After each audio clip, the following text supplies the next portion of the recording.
প্রকৃত আধ্যাত্মিক মার্গের ব্যক্তিরা কখনো এক জায়গায় স্থির হয়ে থাকবে না।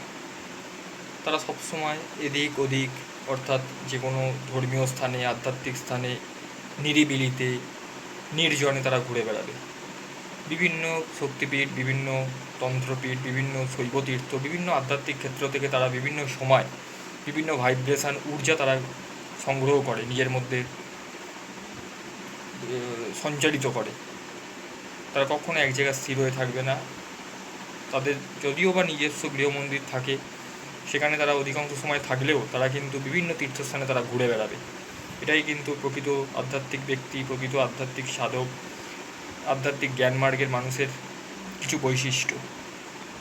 অনেক বৈশিষ্ট্যের মধ্যে একটি অন্যতম বৈশিষ্ট্য, যা আমি দীর্ঘদিনের তন্ত্র সাধনার মধ্যে থেকে উপলব্ধি করেছি, বিশেষ সাধুসঙ্গ থেকে আমি জানতে পেরেছি।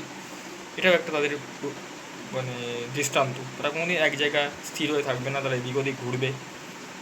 কিছু কিছু ব্যতিক্রমী অবশ্যই আছে। কিছু কিছু সাধক তার নিজস্ব সাধনস্থলেই তারা বিরাজ করে, তারা অন্য কোনো তীর্থস্থানে বা আধ্যাত্মিক স্থানে তারা যায় না। কিন্তু অনেক সাধক আছে, তারা কিন্তু অধিকাংশ স্থানে তারা এদিক ওদিক তারা ঘুরে বেড়ায়, বিভিন্ন স্থানে তারা যায়, বিভিন্ন জায়গা থেকে তারা বিভিন্ন শক্তি সঞ্চারিত নিজের মধ্যে করে এবং মানুষের সেবা করে।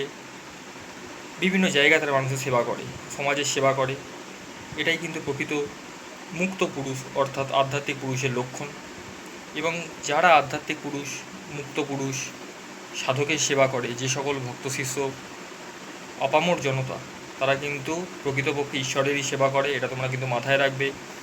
সৎ সাধু সন্ন্যাসী যেখানে তোমরা দেখবে, তোমাদের যতটা ক্ষমতা সেই অনুরূপ তোমরা তাদের সেবা, তাদের দান ধ্যান করবে, এতে কিন্তু প্রকৃত ঈশ্বরের সেবা হয়। তো এটাই আজকের অনুভূতি, এটাই আজকের তন্ত্রকথা, এটাই আজকের আধ্যাত্মিকতা, এটাই আজকের আধ্যাত্মিক বাণী। তো তোমরা সবাই ভালো থাকো। জয় মাতারা, জয় গুরু বাম, জয় মহাকাল, জয় কালভৈরব, জয় গুরু বাম, জয় গুরু বাম, জয় গুরু বাম।